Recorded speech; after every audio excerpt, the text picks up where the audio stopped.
Today's episode is brought to you by Nuchido TIME Plus, the next generation NAD Plus boosting supplement. You've probably heard about NAD Plus. It's a trending topic in the wellness world right now. But what exactly is it? NAD is a natural molecule found in every cell of the body.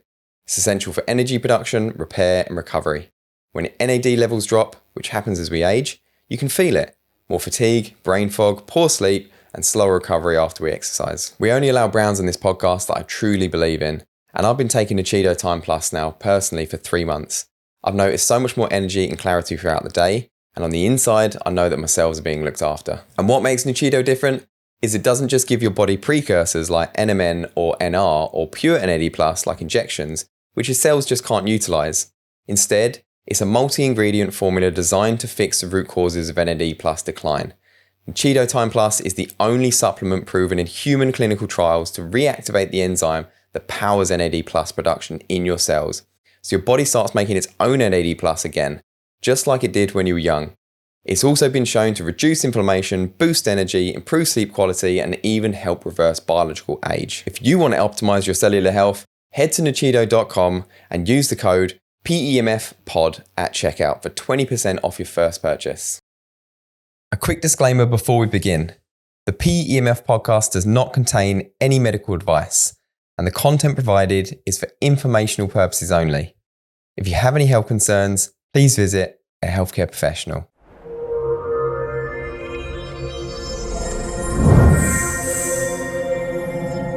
Welcome back to another episode of the PEMF podcast. Today I'm joined by molecular biologist, NAD expert, resident scientist on the What's My Age Again podcast with Catherine Ryan, and one of the leading voices in the longevity space, Dr Nichola Conlon. Nicola's here to share her expertise on NAD, longevity and cellular aging, as well as why it's not advised to beep the horn on a driverless vehicle, which we'll come to at the end. Yes. Nichola, welcome to the podcast. Hi, Andy. Hello. Thank you for having me. I'm going to go straight in and we're going to go in with a quick fire. Oh, go on then. So I'm going to ask you some quick fire questions. Yep. Don't worry, no wrong, right answers. And then we'll kind of dive into a little bit more. One word kind of answers, like pretty much whatever comes to my head. Whatever comes to your head. Okay. And then we can take a deeper dive later. Fine. Okay. Go for it. Do you think we will ever be able to reverse aging? Yes, we already can. Do you believe stress ages us faster than diet? Oh, no. Sunshine, is it a friend or foe when it comes to aging? God. Foe if it's the skin, friend if it's general. Sleep or exercise, which is more important for slowing biological age? Sleep. One longevity habit you personally can't live without? Exercise. Do you think biological age testing will ever become as routine as checking blood pressure? Yes. Can extreme biohacking increase your biological age? Yes, it does. Biggest myth about NAD+? That you can get it from your diet. Cheapest and easiest longevity hack that everyone should be doing without thinking? Sleeping. I thought he was going to say that. If you could only choose one thing every day, any cost or time dedicated to slow your biological age, what would it be? Cut out ultra processed food. Favourite guest from What's My Age Again podcast? Ooh, Jill Scott. Who's funnier, Catherine Ryan or Jimmy Carr? Catherine Ryan. Obviously. Learning from your experience and involvement, are large drug companies friends or foes? Foes. We'll come back to that. You've come from, I don't know if you've been doing it today, but I know this week you've been recording for the What's My Age Again podcast, which is my absolute favourite podcast other than the PMF podcast. Absolutely amazing, the concept of that. Can you just give a little bit of brief explanation of what that podcast is all about, but what then lead on to what is the difference between biological and our chronological age? Okay. To kind of get that one out there. Yeah. So the first thing is the What's My Age Again podcast is like officially the only podcast where we actually ask guests for their blood, which is obviously quite an unusual request when you're going on a podcast. But what we do is we give each guest a biological age test. So this is a test that measures how old you are on your inside. So you've got your chronological age, which is just the number of years that you have been alive according to your birth certificate. But then the biological age is actually the more important because it's how old or how fast you are aging on the inside. And interestingly, there's often a discrepancy between people's chronological age and the biological age. So for some people, they get a nice surprise because the biological age comes back younger. For other people, it's not so great because the biological age comes back older. And that means that they are typically aging faster on the inside. Mhm. So each of these guests has the biological age test. Catherine does a great job at interviewing them and grilling them on their lives, on their lifestyle, all sorts of things like that, how they feel about aging, what their attitudes are towards aging. And then I come out, wheel the scientist out with this is your age, and we do an age reveal, and then give them the good or bad news, and then talk about why we think their result is what it is. Mm-hmm. And you've got all sorts of different celebrities going on there, and you reveal their age literally in front of them. So it's quite intrusive for them, and there've been some quite interesting results. Yeah. Is it more their environment around them that affects their age? Like what is it that typically will give someone a really high age compared to ones that are getting like a lower biological age? It's typically lifestyle. So a lot of people, when it comes to aging, will think that it's kind of down to the genetics. Like a lot of people will blame the way they age on the parents and go, oh, my mum or dad, they didn't age very well, so I haven't got a chance. There's nothing I can do about it. It's in my genes. But what we know is that most of it is lifestyle, about 80%, only 20% is kind of out of your control, that means. So it's, if you see someone that has a good lifestyle where they're kind of doing all the really obvious things that you should be doing and not doing the things we know we shouldn't be doing, they are generally the people that have the better biological ages, as opposed to, the people that are drinking, smoking, not exercising, eating a rubbish diet. They will generally have a higher biological age. You said generally? Yeah.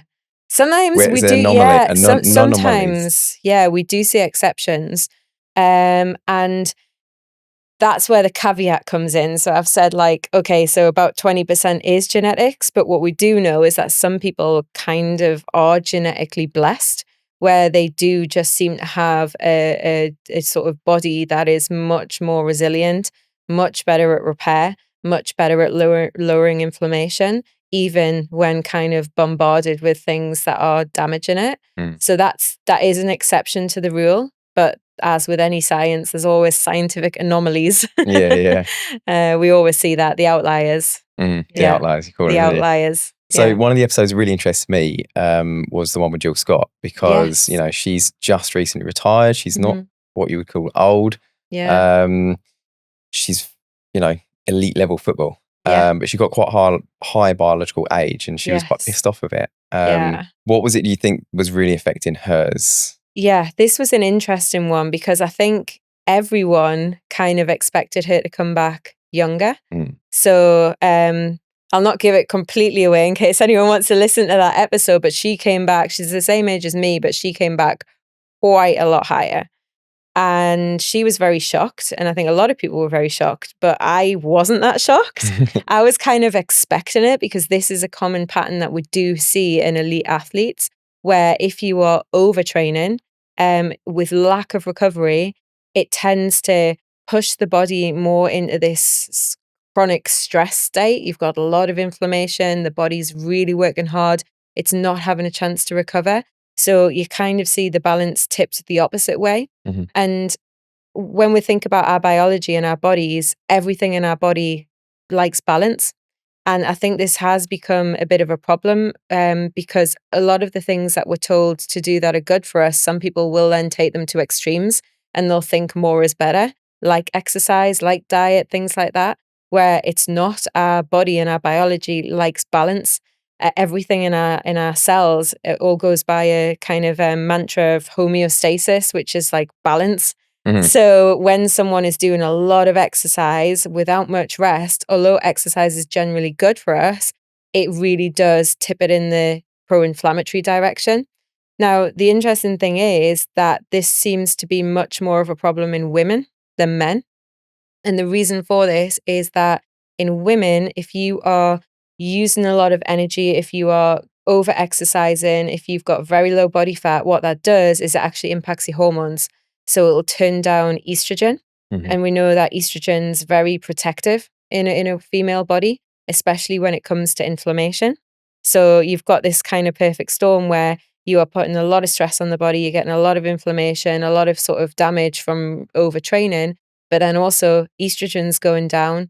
And that means that you haven't got that protective effect. So it's kind of like two things that are accelerating the aging. So this is why in women, the over-exercising actually does have much more of a negative impact. And we not only saw that in Jill, but we also had Denise Lewis as well. Now, obviously, she's been retired for quite some time, but even her biological age was a bit older. So it's like there were still some effects there, we thought. So this is my opportunity to get you in front of me and talk about my biological age, because I've done 2 different biological age tests now. Although they came in lower than my chronological age, I still wasn't impressed with it. You know, some of these biohackers in the field, they get 20s, you know, and I wanted the 20. You know, that's the golden ticket. That's the number that everyone wants. I know you haven't seen my results and I haven't filled up paperwork in front of you, but off the top of your head, what do you think the things that, you know, so I did the glycan age. Yeah. I got 32. Yeah. I'm nearly 38. So still a bit better. Yeah. And my whoop age is 31. Yeah. So it's quite comparable. But what do you think it is in there that's not giving me 20? So without seeing your results, so I interpret a lot of glycan age test results. Now, obviously there are other brands. I don't work for glycan age, but I work a lot with them because I believe in the science behind their test. And also the way glycan age works is it measures inflammatory markers. So it measures glycans, which are like the little sugar structures that are on your immune cells. And you can look at these different patterns of glycans where in young cells, they will have a very youthful anti-inflammatory pattern. In older cells, it'll change and it'll be more pro-inflammatory. So you look at the patterns and then that basically determines biological age.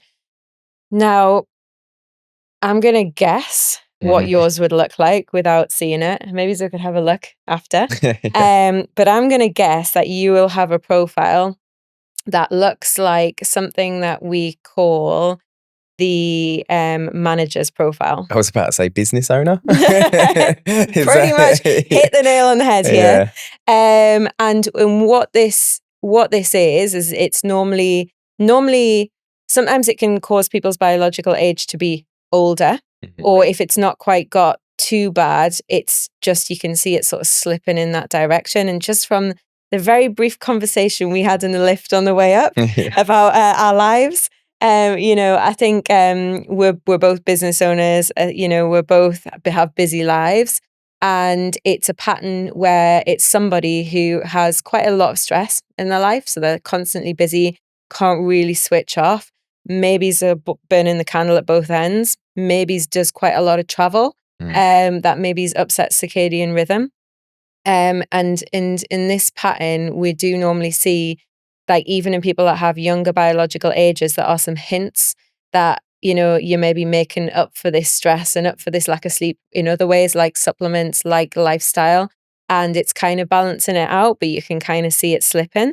The other thing that we also see in this group of people is these types of sort of, I'd say like high performers, people who are running the businesses, doing loads of things, have, you know, jobs that are very responsible, are usually also the type of people that are trying to do things to improve their health.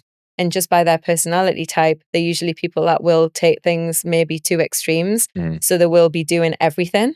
I've done some biological ages of some of the sort of biohackers, and they come in being like, yeah, I'm doing everything, like it's going to be really good. And then I'm like, yeah, you're actually 10 years older. And they're like, no, I don't believe this. I do 50 minutes in the ice bath in the morning, and then I do an hour's sauna, and then I do 2 hours cycle, and then I do, and I'm like, okay, yeah, this is probably why. You know, and you get people that go to extremes and then they're doing so much biohacking that it's actually going the wrong way because it's putting the body under too much stress. Again, back to that kind of balance thing.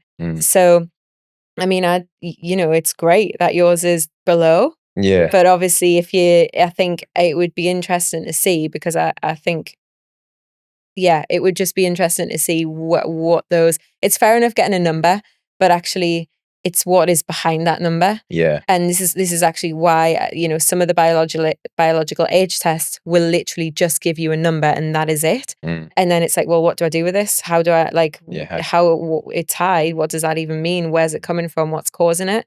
With some of them, like looking at glycan age, you can actually look at all the different markers that have built up that number, and you can get like little hints as to, oh, it's probably that this person's stressed, or it's probably that this person has a bad diet. Like there's clues of how to interpret it and where you should be looking at within their lifestyle. Yeah. And it was good that you mentioned like moderation and biohacking in there, because anyone that sees my Instagram, they'll see that I've got a sauna at home, an ice bath.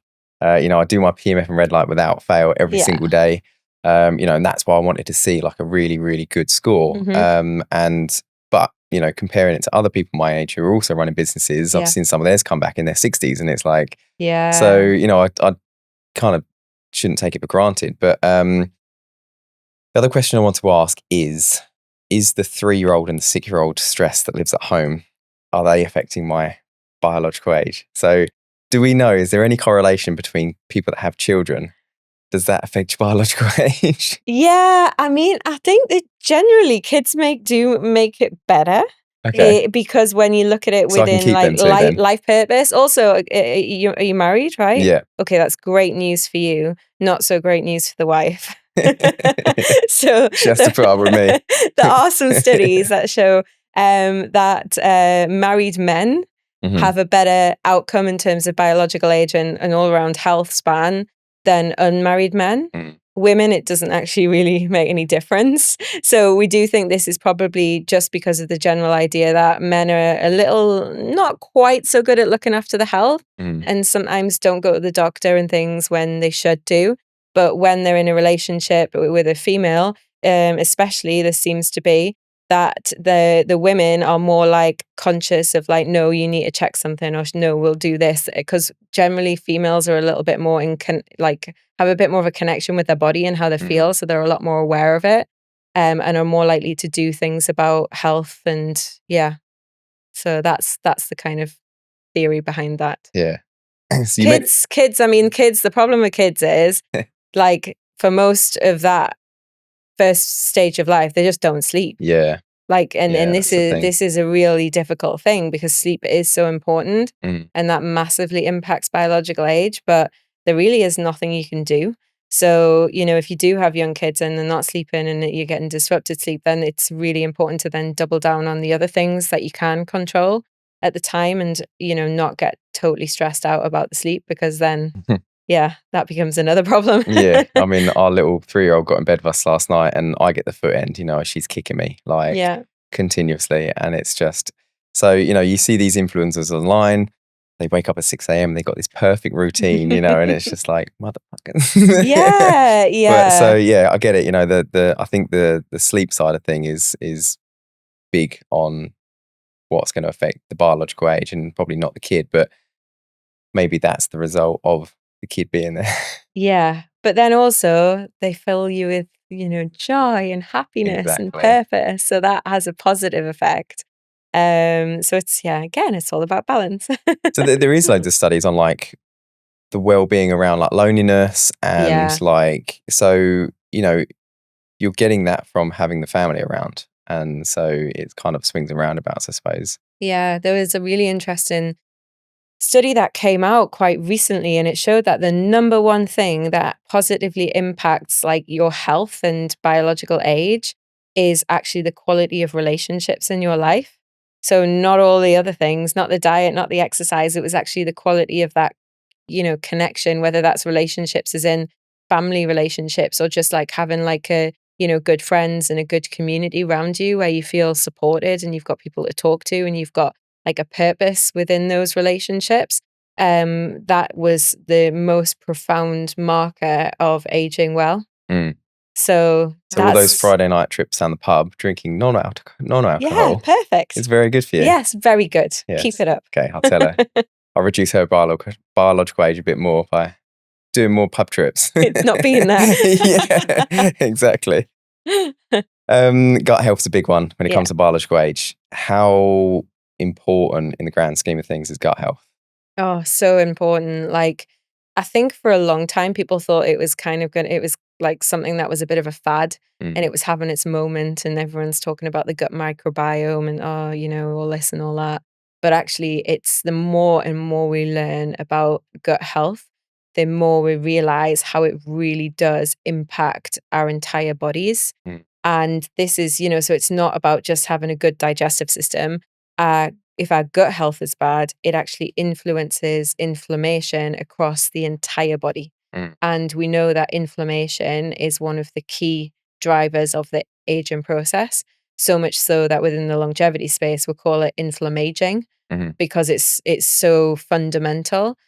And the link here is that what you want is you've got a lot of different microbes in the gut, but sometimes you can get a dysbiosis. So this means you get way more bad bacteria, shall we say, than good beneficial bacteria. And so that diversity reduces. And what that does is it means that, first of all, the bad bacteria tend to drive inflammation, but also the good bacteria also make some beneficial compounds that are like kind of, I guess, anti-aging across the entire body. So you get things like butyrate released from the good bacteria, and then they act as a signal around the entire body that actually dampens inflammation. So I think it's something that people should pay way more attention to. And I think people are now, which is great. That I guess the ways to improve gut health are through diet. And I think this is actually how has such a profound impact on biological age, partly through not just the nutrients that it contains and the molecules, like antioxidants and phytochemicals and things like that, which we know are good for cellular health. I think part of it is what you were doing to your gut, diversity in the microbes, that is then also having a completely separate effect. yeah, yeah. And putting this into like a practical sense, Mm. is there like a food or food group, like a couple of food groups that you would recommend? So someone wants to reduce their biological age and they Mhm. want to do this for a number of, bit of a Yeah. time. And I know we talked about moderation, so don't go stupid and eat beetroot like 3 times a day for like the next, like, but is there a food or food type you kind of steer people towards and when it comes to reducing inflammation or biological age? So actually what I am going to say here is you do want to go a bit crazy Okay. because you don't want to be specifically having one type of food, because actually what works really well is diversity when it Yeah. comes to food. And the sort of going thing is you really need to increase more plants in the diet. Hmm. So people will often hear me say you want to be eating around 30 different plants. And the reason for this is because plants um, are actually like nature's medicine cabinet. They have so many molecules in them that are active molecules that have a profound impact positively on our cellular health. And again, this is part of the reason I left drug development, Mm. because I was like, all these things that are natural, that are found in plants that people can't patent, are actually way more powerful than any of the drugs. Yeah. And the more types of fruit and vegetables, nuts, seeds, herbs, spices that you can get into your diet, the more variety, Mm. the more you are getting all sorts of different beneficial compounds just through your diet Yeah. that actually have a profound impact. So a good thing to do is try and increase diversity. Mm. So lots of plants. Doesn't mean become vegan. Like Hmm. you can still eat meat. The other thing is looking specifically at gut health. You want to be maybe trying to have something like fermented food. So fermented foods have probiotics in them. So that's like they're putting good bacteria into the gut. Mm. The other thing, which is really important, is eating more fiber. Most people just don't get enough fiber in the diet, and fiber is what we call like a prebiotic. Mm. It's like a food for the good bacteria. So if you can naturally, if you eat more plants, you will then get more fiber. So those kind of cross over. Yeah. But also putting the fermented foods in there, like the kombucha, the kimchi, Yeah. Yeah. some things like that. You mentioned something in there which you kind of glossed over, and it's one of my later questions, but I want to drill into it because I think Okay. it's so important. You mentioned about ingredients that the drug companies can't patent, and Hmm. being a business owner and the family business, we've done medical devices for many Yeah. years. Patenting something is important, especially when it comes to making money. Because if you can patent something, you can protect it. Yeah. People can't copy it. So what I understand is you used to work in the drug industry in terms of doing the testing and looking at what ingredients were effective. Yeah. And then do you want to take over and tell me, tell us? So my role, in drug development, first of all, my role used to be in cancer therapy. So that's what I initially was into. My sort of immediate background before that was like all my PhD and everything was in the bioavailability of nutrients and drugs. So when you take a nutrient or a drug, how does it get from wherever you put it in, whether that's IV or orally, whatever, how does it actually then get to where it needs to have its effect in the body? So I then went off and worked in drug development, worked in cancer therapy. Then one day my boss was like, okay, we're going to move you into drugs that are, or molecules that are looking at drugs to slow aging in our cells. So first of all, this was like well over 10 years ago now. So this was before the longevity industry ever became a cool thing. It was a really early start of this science. So I was a bit like, oh, this sounds interesting, like drugs to slow aging, like really? And anyway, cut a long story short, that was the world I got sucked into. Went around, met all the key researchers, realized how amazing this research was, how much science was out there that literally people didn't know about that could change people's lives. And at this time, I had elderly grandparents who were not having a great time with aging. They were in care homes, they were sick. And I was like, okay, so there's all this research happening and you've got all these people who have all these age-related diseases and are not aging well. And there's this disconnect where nobody knows about it. So, I thought, great, this is great because now I'm in the world of drug development where we're going to develop drugs against aging and we're going to get this science out there and it's going to help people. And so that's what we did. We started developing, looking at molecules, looking at which molecules were slowing aging at the cellular level with this aim of improving health span. And I would send all these molecules to the labs to be tested, and then I would literally get like a spreadsheet back, and it would be like, okay, these work amazing. These kind of work a little bit. These don't work. And 9 times out of 10, the things that were at the top of the spreadsheet were natural molecules. And when I say natural, I mean things that are kind of already known. They're kind of in plants. They're, things that were already regulated as supplements even. But unfortunately, as we're mentioning, this is the commercial side then kicks in. So I had to then go through and look at which things were patentable and which things weren't. And all of the great stuff at the top that we kind of knew already existed, we knew was safe. We had some amazing data on it, wasn't patentable. So we would go halfway down the list and go, okay, that unknown molecule that we may have to chemically alter a bit. So we might not even know it it becomes even less known about its toxicity or side effects or anything. That's the one we're going to put 100 million into, even though it works half as well as everything else that we already know at the top of the list is safe. So I was like, commercially, totally get it. Ethically, should somebody not be just doing something with all these other things? Yes, I know they're never going to be drugs, but like, why can't we be putting research into these things? Why can't we be giving them the research they deserve and getting these things out? Yes, they're never going to be a drug, but they could still be benefiting people if they got the research. So that's kind of how I got into this space of having a supplement company. So I left my job in drug development to start a supplement company, which, everyone was like, what are you doing? Like, you've got a really credible scientific job and you're going to do a snake oil supplement company. Like, why have you done this? This is crazy. And I was like, but your body has no idea.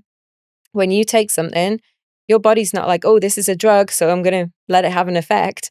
Everything you put into your body has a physiological effect, whether that's water, whether that's sugar, whether that's a nutrient out of plant, a drug, whatever. Your body doesn't know the difference. They're all having an effect. So it's so interesting. That's what I wanted you to explain that because it's like, it's very much like the whole biohacking. I manufacture a PEMF device and my ultimate aim is to get a PEMF device into every single home. That'd be great, and the benefits of PEMF are amazing, but there's no point in spending the money and adding these sorts of things in if you're not doing the fundamentals. Like, exactly, it's 100%. so if someone comes to me and they're like, I'm sick, I need a PMF device, I need this, I need that, tell me, because people come to me with advice on what kit to get, and I'm like, right, okay, are you doing any grounding? Are you going outside, exposing yourself to some light? Are you doing some breath work? Are you doing exercise? Yeah. Are you and they're like, nope. It's like, okay, well, start there. Come back to me in a month. Here's a list of things I need you to do, which are all free. And it's like building them foundations first. Like you were saying, there's all these ingredients in there that are super effective, but they're not protectable. It's like we can't make money out of them products. So, we get reminded online to drink more water. It's so simple, these things, but we just forget about it because we think it's grandma's medicine, and it's like, it's a real eye opener. We'll come to your product in a minute because I want to talk about that because that's really interesting, and the whole NAD space. But anyway, going back to the longevity space quickly. Yeah.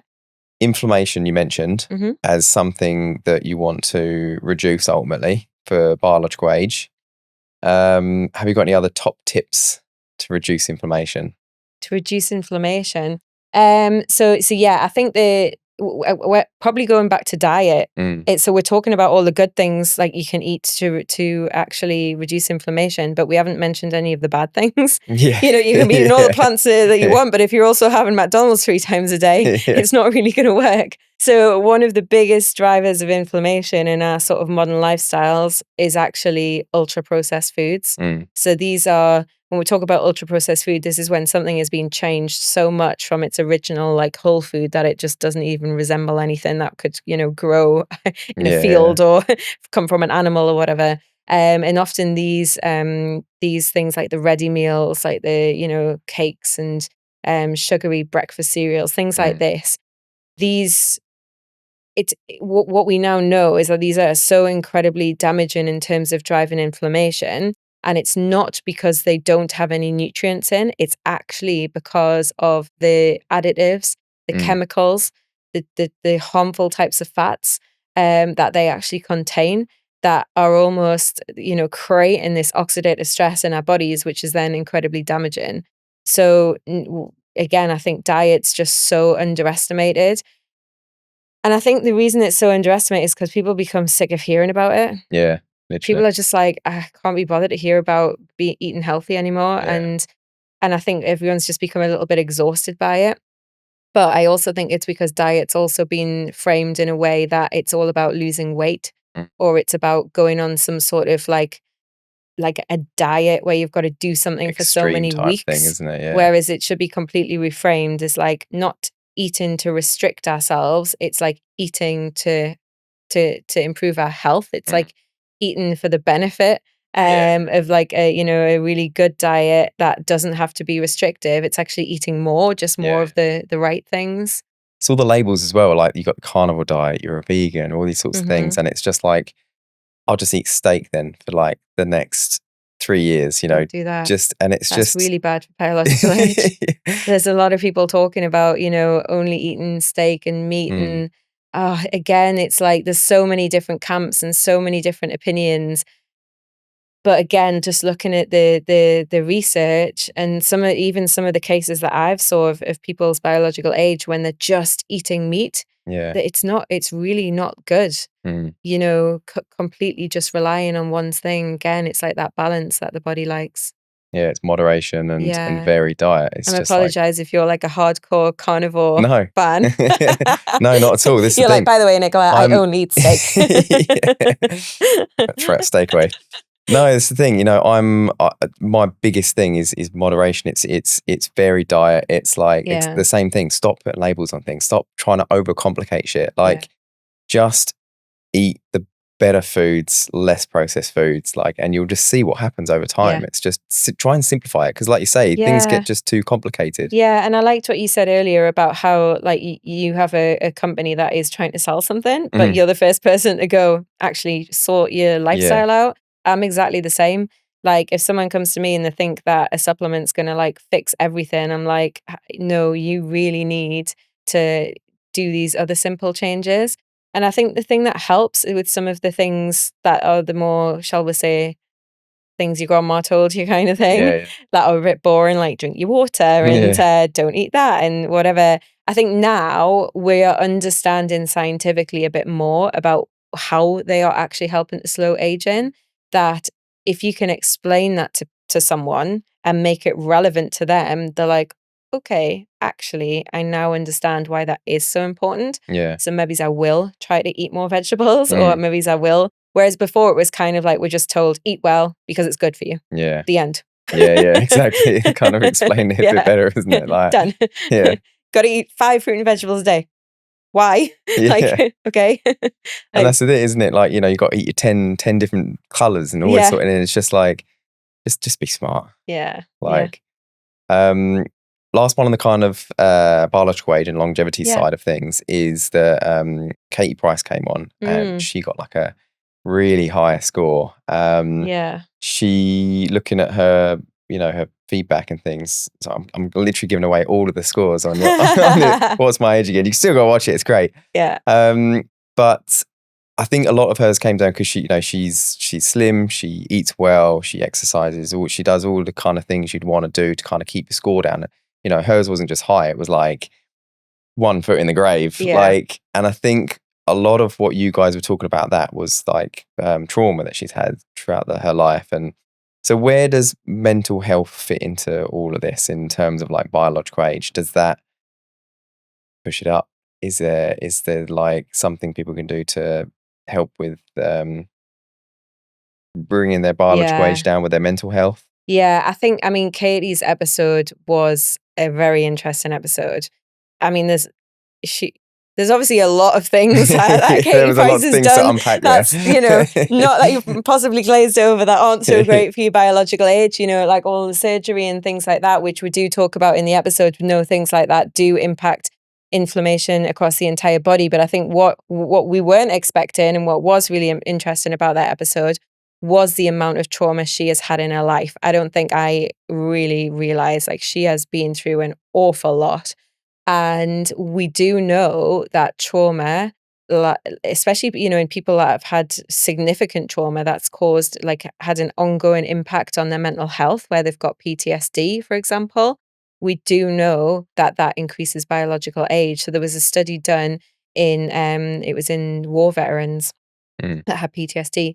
Those who had some sort of significant trauma from that compared to the control group who didn't were on average 15 years older biologically than their chronological age. And this is really, stress. Again, this is like an old wives' tale. Oh, stress will age you. It'll make you go grey and all these things. Well, it does. It literally does. It ages you from the inside out. And that's because when you are stressed, your body is going into a fight or flight state. So it's releasing adrenaline, it's releasing cortisol. Both of those things are great. Like you want that if you need to do something fast. But the problem is when we're chronically in that kind of phase, these hormones then actually become damaging. So they're actually switching on inflammation. They're putting that body in that metabolic rate that's just like pounding out all the time, and it's not getting a chance to rest and repair and relax even when you're asleep. People with high cortisol are not going into the parasympathetic state where they should be resting and relaxing and repairing. And all of these things are literally, it's like your body's working double time constantly.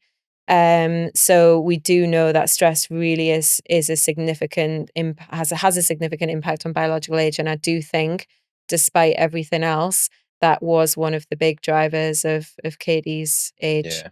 And one more thing that I want you to unpack on this side of it is the sun. Like, so in the biohacker space, you've got 2 sides of the coin at the moment.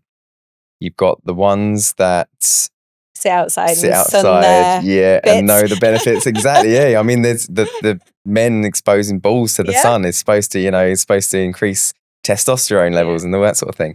Then you've got the Brian Johnsons of the world that like walk around with an umbrella above their head, shielding themselves. I mean, like he would disappear against the white wall, and he's supplementing to give the benefits of what he's lacking from the sun. So in terms of biological aging and skin aging and things, where does the sun sit in all this? So skin age, there's absolutely no denying that if you are out in the sun more, you will be damaging your skin. Like there is a lot of people that will say you can go out in the sun and sunbathe and not put any sun cream on or anything. I mean, I really don't know what studies they're citing here, but there are an awful lot of studies showing the complete opposite, that if you are constantly exposed, especially if you're burning, constantly exposed to UV damage from the sun, it will be increasing at least the biological age of your skin cells. Yeah. And that's literally even if you don't burn. Even if you don't burn, our skin cells are constantly, when we're outside, getting exposed to UV damage, and UV specifically damages DNA. And we do have an army of repair enzymes in our cells that are literally going around looking for any DNA damage and repairing it before we even know it's an issue. And when we're young, that works very efficiently. But as we get older, that starts to get turned down. So when you are older, the risk becomes even more that some of that damage that's happening isn't actually getting picked up and repaired. And we know that DNA damage is a hallmark of aging. It's one of the things that drives the aging process. So there is a lot of evidence that, I wouldn't say you should go as far as Brian Johnson and not go in the sun, because we do know sun is beneficial. Sun, daylight, so what are the benefits of going in the sun? So the vitamin D, first of all, from sunshine, but also that resetting of the circadian rhythm, that natural wavelengths of light from daylight, whether it's sunny or not, you're still getting those natural wavelengths that are resetting the circadian rhythm, which is very important for biological age, because if your circadian rhythm becomes upset, your sleep becomes upset, your hormones become upset, your metabolism becomes upset. I love how obsessed you are with circadian rhythm as much as I am. It is. It's important. It's so Get outside, We say set in a dark room with artificial lights just for this purpose. But yeah, it's really important. So I think, again, it's back to balance and moderation. The other important thing here is that we know for a fact, too much UV sun exposure will damage your skin. And now the really interesting evidence that's coming out is about skin health and aging across the entire body. For a long time, skin health has been perceived as vanity. It's been thought of, if you doing stuff to look after your skin, it's like all about how you look. But now we know that if you have better skin quality and less inflammation in your skin, you actually have less inflammation across the entire body, because inflammation is not localized, it travels. So even, from that perspective, not getting sunburn and looking after your skin is actually helpful across the entire body. So for me personally, I was about to say the golden question, do you expose yourself to the sun? Yeah, I mean, I will go outside, I will go in the sun, I will wear SPF. I'm not I'm not like a religious, like in the winter covering myself from head to toe in SPF. But if I know that I am going out in the summer in the UK, going abroad, and I'm going to be outside in the sun for, more than 20 minutes, whatever, I'll have my SPF on. Yeah. Okay. No, a mineral one, not a chemical one. So when you go on holiday, you don't put time specifically into sitting in the sun? I'll sit in the sun. I do like to sit in the sun. I mean, not like I would have when I was younger, where I'm like, put the baby oil myself to lie in the sun for the purpose of getting a tan before I knew any better. But now I do like sitting outside. I like being in the sun. The sun makes me feel good. Yeah. Like, I don't know, there's something about just having the sun, just like, it like recharges you. But I'm not like, through the peak times of the day, I'll sit under an umbrella. Yeah. I'm not going to completely avoid it. And I think that's where we talk about like this tech and biohacking tech and stuff, where it can help in these aspects, like red light therapy panels now, like good red light therapy panels can help with exposing you to those wavelengths, but not necessarily Which I UV. use. Yeah, especially in the UK, sometimes you don't want to go out in the middle of winter to reset your circadian rhythm. I'm not going to lie. Yeah. So, I use red light as well. I think that's a great one. But you said about before you learn the benefits or the dangers and stuff, like, this is a true story. My mum used to have one of those home sunbeds at home, right? A few, when I was young, my mum used to encourage me to go in the sunbeds. And do you know what we used to do? We must have been 12 or something at the time. We would cut out little Nike shapes. We'd put it on our chest and we'd lay under there enough that it'd burn us. It'd burn this Nike check. Honestly, it was insane what we used to do to ourselves. Yeah. So anyway, all right, we learn, we make these better. mistakes, and now all we're doing is trying to reverse the damage we've done.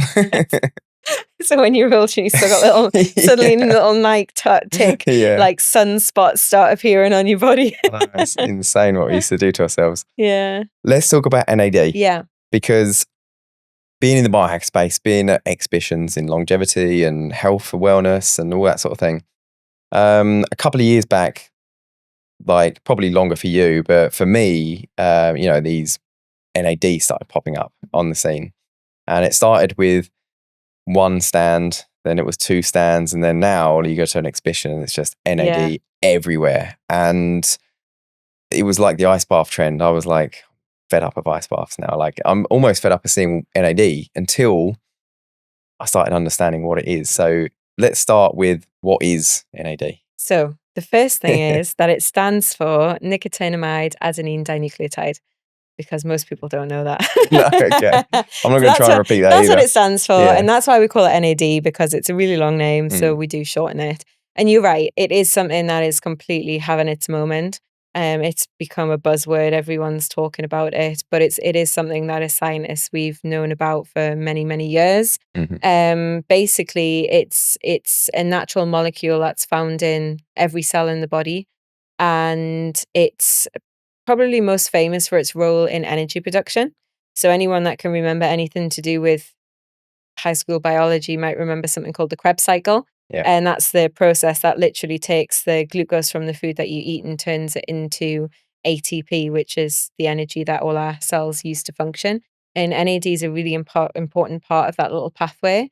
So without NAD, you literally wouldn't be able to produce any energy. Your respiration would stop. So it's incredibly important. And again, it's not something that's some sort of magic molecule that's just suddenly appeared. Like we've known about it in that role for many, many years. The reason why people are talking about it a lot more now is for some of the other roles that it's now known to have. In particular, its role in sort of cellular maintenance and repair.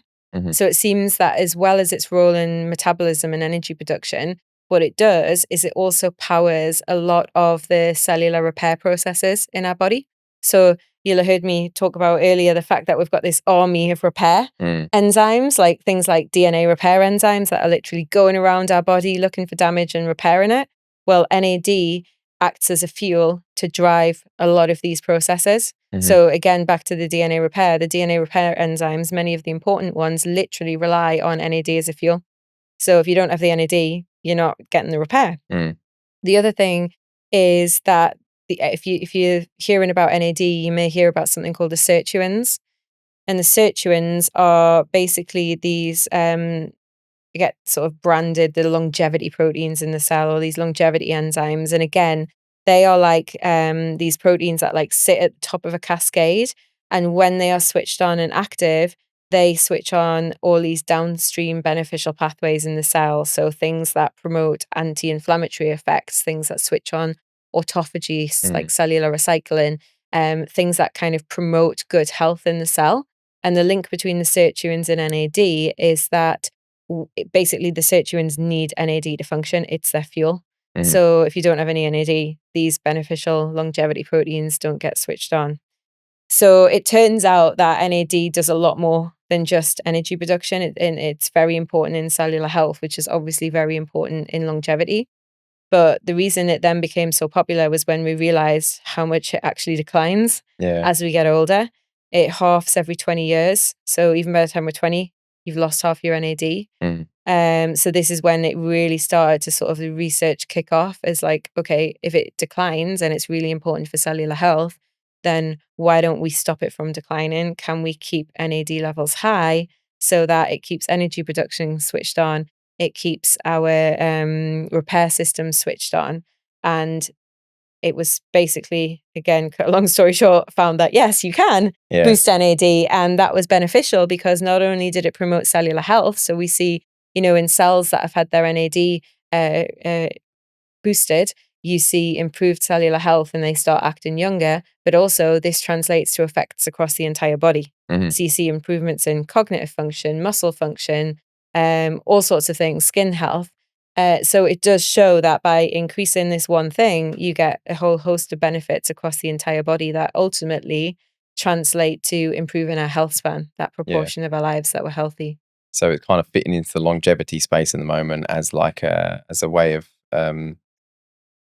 keeping us looking healthy and living younger and that sort of thing. We had Christian from STEM Regen on, so he was on before, and it's another episode that anybody listening to this should also listen to that episode, because it's really interesting to see the similarities in terms of like stem cells and how they decline over age. You know, getting old sucks. Like everything starts declining.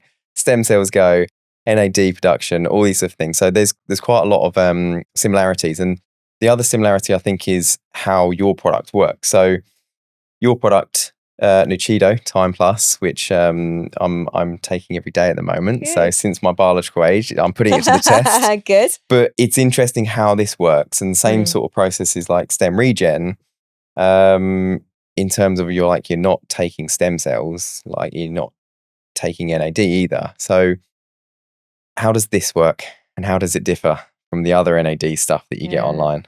Good question. So the very quick and simple answer is it actually fixes the root cause of the problem. So if something is declined in our bodies, there's usually a cause, there's usually a problem. And unfortunately, for a long time in the NAD space, everyone's been like, okay, NAD declines. So how can we just get as much NAD back into the body as possible? Like, how can we do it? We just need to top it up. And that's meant we've gone through all these different phases of people experiment and trying all sorts of different things. And the first thing that people thought they could do was just take pure NAD. So, if something's declined, just put the pure powder in a capsule and swallow it. Unfortunately, NAD is really unstable, which means that not only is the product that you're buying off Amazon telling you it's 99% pure, probably not got any NAD left in it by the time it gets to you.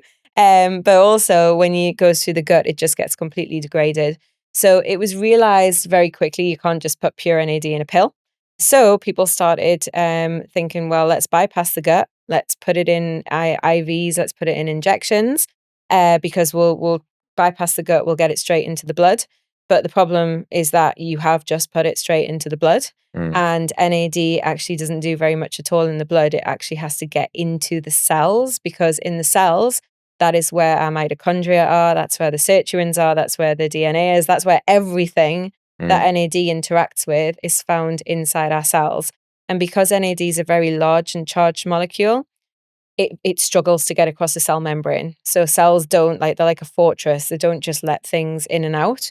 Now, there's a little bit of evidence that there may be some of our cells, particularly neuronal cells, that may have some channels that do let the whole NAD in. But for the majority of our cells, it just can't get in. It's just physically impossible for it to get in. So unfortunately, it gets stuck in the blood. And this is why sometimes when people have these IVs, and they actually feel quite sick and not very good. Yeah. And so I've tried all sorts of different things, have you tried biohacking, and tried the IV, and it makes you feel quite sick during the whole process. So it's not pleasant. It's not. No. But the doctors usually go, oh, well, that's because you're detoxing, or you really need it. It's your body telling you really need it. Actually, what we now know is what it is it's the body having a reaction to you putting a huge amount of something into the blood that's never naturally found in the blood at those levels. So a study's recently come out that showed that when people had NAD IV, it actually induces an inflammatory reaction. And this is because you are putting, so NAD is usually only found inside of the cells. And then all of a sudden you've got a huge amount of something that should be inside the cells, outside the cells. So the body's like, uh-oh, there's been some sort of trauma. We don't know what's happened, but let's induce an inflammatory reaction to make sure we're covering all bases and dealing with what potentially could have happened, which, as we know, is actually nothing. So, so we do see this inflammation. So I think that's really it's going to change that space a little bit as more of this data starts to come out, but this is science. It changes. Some things we thought were good, we then realize are not so good. And we have to be willing to move with what the research shows. So the other area that became really big was Like precursors. weight loss jabs. Oh my goodness. We find out they're not so good later on down the line, but we won't go there. That's a whole nother episode. Yeah. But with NAD, the other way that people have been trying to boost NAD for many years is with something called precursors. Mm-hmm. So if you look into the NAD space, you can't avoid hearing the words NMN or NR. Yeah. And what they are is they are kind of the next best solution. So again, what we thought at the time was if you can't take pure NAD, you can't IV pure NAD, then how are you going to get the body to make more NAD? And what we know is that your body actually makes NAD inside the cells. So NMN and NR, and also just nicotinamide, pure vitamin B3, are all what we call precursors to NAD. So they're like the raw materials or the building blocks your body uses to make the NAD. So a lot of people then started taking the precursors with the idea that if you take more of the raw material, then hopefully your cells, which the raw material is smaller, by the way, so it can get into the cells, then your cells will then convert it into NAD. So for a long time, it was thought that this was the best way. We know there are lots of clinical trials that show it does boost NAD levels. So it was like, great, doing its job. But then all the research came out about why NAD actually declines. And this threw a spanner in the works because it turns out one of the major reasons why NAD declines is because the enzyme in our cell that takes the raw material and turns it into NAD, that declines with age. So when you are taking big doses of these precursors, effectively what you are doing is you are putting a huge amount of raw material into a factory that doesn't have the machines to turn it into anything. And then we started to see knock-on effects where it builds up. People are getting methylation problems and all sorts. And then it was like, okay, maybe this isn't the best way. So this is kind of like all that research was coming out when I first sort of started getting involved in the NAD space. And I could see like the science and see, okay, we now know what the root cause of the decline is. It's this enzyme. And also there's another cause, which is inflammation, which actually drains a lot of our NAD supplies. So we know we've got all these problems going on, but everything else out there is just ignoring them. Like none of these products are actually fixing these problems. They're just literally going into the factory going, oh, well, the machines are broken, the pipes are leaking, there's no staff, but who cares? Let's just order some more raw material and pray on a miracle. So what I wanted to do was go, hang on, let's build a second generation NAD booster, something that's actually based on the latest science that actually fixes the root causes of the problem. So that's what Nuchido does. So it doesn't have NAD in it. It doesn't have NMN in it. It's got a range of different ingredients that are actually designed to switch back on your body's natural production. So it switches back on that enzyme. It turns down inflammation. And it basically makes your cell kick-started into making and recycling all the NAD that it made and recycled when it was younger. Because naturally, that's how we get it. We don't get any from our diet. Our body literally makes and recycles it constantly in our cells. And putting the link back to, PEMF, we always talk about how painkillers are there to stop the pain. But they're not actually there to do anything about the cause. They're hiding the problem. Yeah, it's just hiding the problem. So, something we say a lot with PEMF is PEMF therapy is going to go to the root of the cause and try and fix it. And it's the same sort of thing with this. And I try and stay away from, things generally that are going to replace something in my body in terms of like when you put an example of like steroids, like people can be on testosterone for years and years and years and years and years. And then because you're injecting that, your body is almost switched off to it. So it's like when you stop doing it, your body's like, well, don't need to produce that anymore. You've been giving it to me for years. So is that, if there was really effective NAD supplements that you could inject or you could swallow that would work amazingly, could that have a reverse effect in 2 years' time when the body's like, well, I don't need to create this thing anymore. It's like, it's just, is there a way of training your body to not have that? Does that make sense? Yeah, it's like it makes you're saying like, does it make you turn down your natural production? Yeah. So in the longer term, you're actually, unless you're going to stay on it for the rest of your life, in the longer term, you could be doing some like damage in terms of the body's natural ability to, the root cause of creating NAD? So interesting you say that. So we know that the body, like I say, has what it's called a salvage pathway. It's called the NAD salvage pathway. And what it does is when NAD is in the cell and it's used up, NAD actually gets split apart and broken back down into its precursors. Now, the precursor it gets broken down into is actually something called nicotinamide, which is basically plain vitamin B3. Then what happens in young cells is this nicotinamide should be scooped back up by this enzyme and recycled straight back into fresh NAD again. So when we're young, it's this really clever way that the body has this self-sustaining kind of pathway where if use of NAD goes up, more is going to be broken down, which means more precursors then available to make more. So it kind of, the demand and supply thing is kind of met. Now, what happens as you get older is that if this enzyme goes down, the one that's recycling the NAD, but you are still using a lot of NAD, then the breakdown products then start to build up. So you start to get, it's being used up, it's broken down into the precursors, but then the precursors then aren't getting recycled again. And our body doesn't like it when things get built up. So naturally then what it does is it goes, I need to get rid of the buildup of precursors because we're not converting it back into NAD. And it switches on another enzyme, which is a methylating enzyme. And what this methylating enzyme does is it literally sticks like a methyl group, which is like a tag. It's like putting a sticky label on something to tell the workers to get it out, recycle it, move it out. So we start to see all of this precursor, this raw material that could be getting made into NAD is now not getting made into NAD. And actually, it's using all the methyl groups to try and get rid of it. So you start causing another problem. So imagine then what happens if you then take a huge dose of NMN and it goes into the cell, some of it gets converted into NAD, and then you've got even more precursor building up. It's like, again, it's like this negative feedback where the body's like not trying to then recycle it. It's just trying to actively get it out. So actually what we see in people that are taking big doses of things like NMN, you are actually having that problem where it's turning down the natural production even more because it's trying to get it all out the recycling chute. Oh, right. Yeah. So we actually have saw that in some of the clinical trials. Even when you increase the dosage, it doesn't increase the amount of NAD because your body's almost turning down the system because it can't deal with it.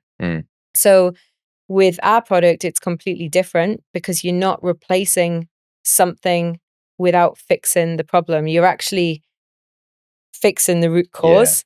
So you're switching back on the enzyme. The really interesting thing is the enzyme that we switch back on is the same enzyme that naturally gets boosted if you do things like fasting or if you do exercise.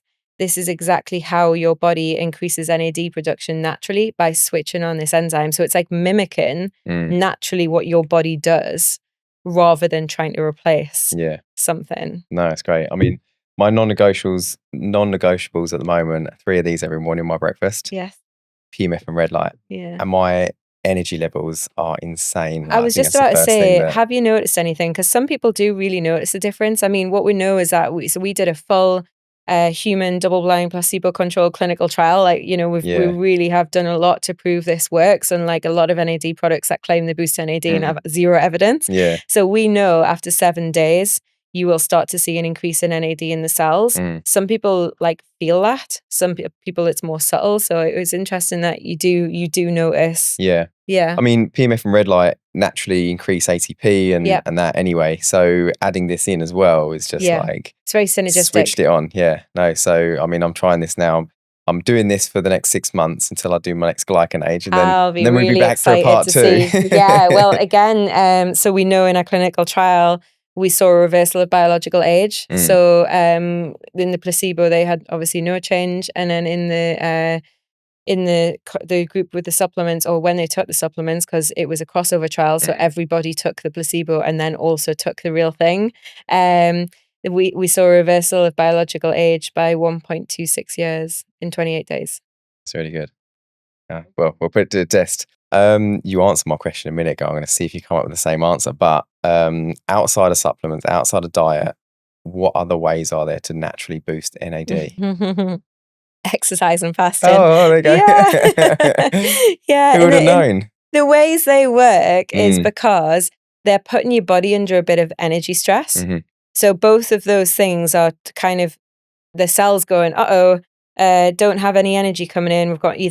We're either exerting more energy than we're creating doing exercise, or we have less fuel coming in than the energy that's going out when we're fasting. Both of those things ultimately trigger an energy stress. And what that does is it switches on something in your cells called AMPK, which is like an alarm bell that the cell is under a bit of stress and it needs to start actually looking after itself. So what it does is it says, okay, we need to stop being wasteful. We need to somehow switch on energy production and also somehow turn on repair to make sure that our body can survive this period of stress. So the thing that AMPK then goes and switches on is this enzyme that naturally produces NAD, because what does NAD do? It increases energy and it also improves repair. Exactly. I mean, quite cool, really. Yeah. We're quite clever, our bodies. Yeah, I know. It is interesting. You know, I've been looking forward to this episode because there's so many things, so many rabbit holes you can take in all of this. I know. It's incredible. Gonna start wrapping it up. During our quick fire session, you answered one of those actually, which kind of surprised me, and I really want to take a deep dive into this. So, I asked you about whether we'll get to a point where we will actually be able to reverse aging. Yeah. I thought you would say no, we'd just slow it down, but we slow it down really well. But you said yes. Yeah, no, you can reverse it, 100%. Like Benjamin Button style. Even now, like what I'm talking about, I mean, is reversing. You know, when we reverse people's biological age, we're not just slowing it. Yeah. We're actually turning it back. So obviously there's argument about, well, what bit of it are you turning back? And like, what are you considering as reversing biological age?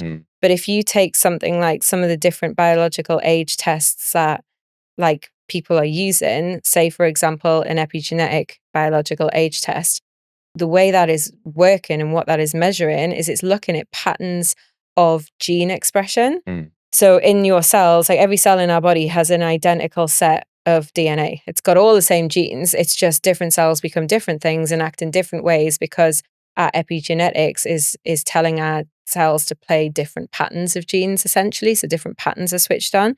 Now, if you look at a young cell, what you will see is they have a very different pattern than an older cell. And if you are, coming back biologically older, it means that pattern of genes are acting like an old cell. If you then do something and, implement some of the strategies we've been talking about and remeasure the biological age, and then you look at those cells again and measure the epigenetic age younger, you have literally reset that cell into acting younger again. That is exactly what you're measuring. So that is actually showing us that you have been able to technically reverse something that is causing aging. So that's why I kind of say that, yeah, actually, we already know that you can't, it's not just slowing it. It's not just like putting a pause on where that pattern was and not letting it get any worse. You're actually taking it back to a younger profile. So let me rephrase it a little bit. Do you think we're going to get to a point where we can live to our chronological age of 1,000? No. Oh, there was no hope. There was hope.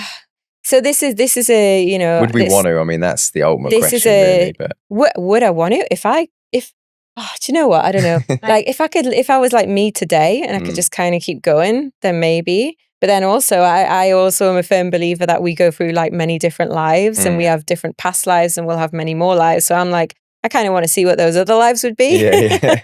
So yeah, would I want to just stay being me? I don't know. I want to be some other people, maybe some animals. I don't know. A tree. Who knows?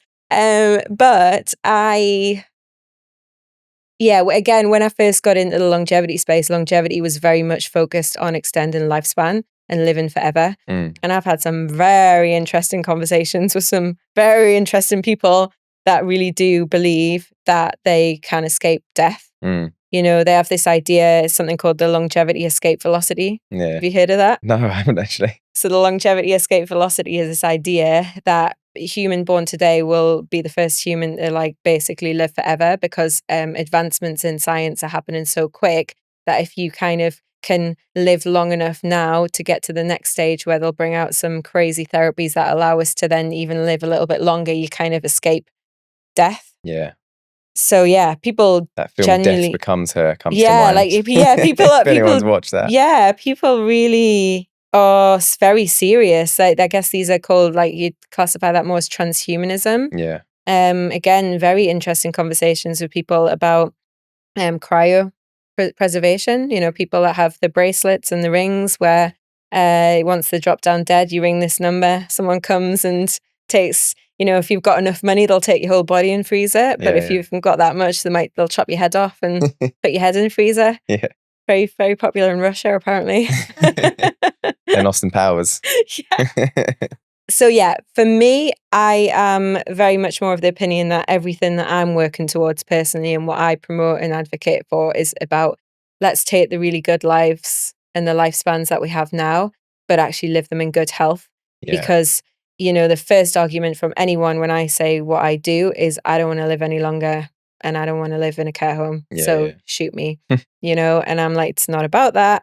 This is about taking the 83 years that we have on average and actually living maybe 80 of them incredibly well, having a happy, fulfilled life where we can live independently, free from disease, and then maybe having a much more shorter, compressed phase at the end of the life, which isn't as great, and then off we go at the next one. Yeah, and I think, you know, people that see Brian Johnson's work and things, you know, his taglines don't die, but actually I was lucky enough to meet him quite recently, and we had a chat, and he said, you know, it's not about that. It's exactly what you said. You know, it's all about living this life to the best you can. Yeah. Just before I wrap this up, I should probably explain a little bit in the introduction. You know, we were talking about community and how we kind of like, you know, the guests for me, the people I surround myself with, and the guests on our podcast. You know, they're not. We never have people pay to come on the podcast. We don't pay people to come on the podcast. We don't just do this for, you know, financial gain or anything like that. A lot of the people that we have on, I really believe in, we're friends with, and, you know, have had experiences with. And, you know, we met a few times now. We've met at exhibitions, and we were recently on Austin in America for a trade show. And, you know, we went to a little after party for the thing. And then we couldn't get in one of those Waymos, those driverless cars. We couldn't get one. You were getting one every 5 seconds. So I had an excellent Waymo review. The driverless vehicles loved me. I know. So we were about to leave, and he said, if you get one, we'll jump in it. So me and one of my colleagues, who's also my sister-in-law, we jumped in one of your Waymos. We're on the way back, and I think probably my bright idea, I said, let's honk the horn, see what happens. And so what we did happen, What Andy? did happen? We honked the horn. When we honked the horn in the driverless car? They don't like it. They really don't like it, do they? So a voice came from the gods, and I think the vehicle nearly stopped. I got a very angry phone call asking if we needed assistance, and I could barely speak because I was laughing so much. I know. And the funny thing is, me and my colleague just sat there in silence and made you apologise for something we'd done. But it was fun. We had fun, and fun is good for longevity. But I'm not promoting trying to interfere with driverless vehicles. Do not touch the controls. Yes. Or sit in the driver's seat. So no, thank you. We could talk for hours. Like literally, we're gonna have to have a part 2 because like there's so many more questions I need to talk to you about when it comes to like the longevity space and what we can be doing to like live to our maximum ability. But thanks for your time today, Nicola. I know you're in a really busy schedule these days. So it was great. It's been amazing. Thank you. Thank you.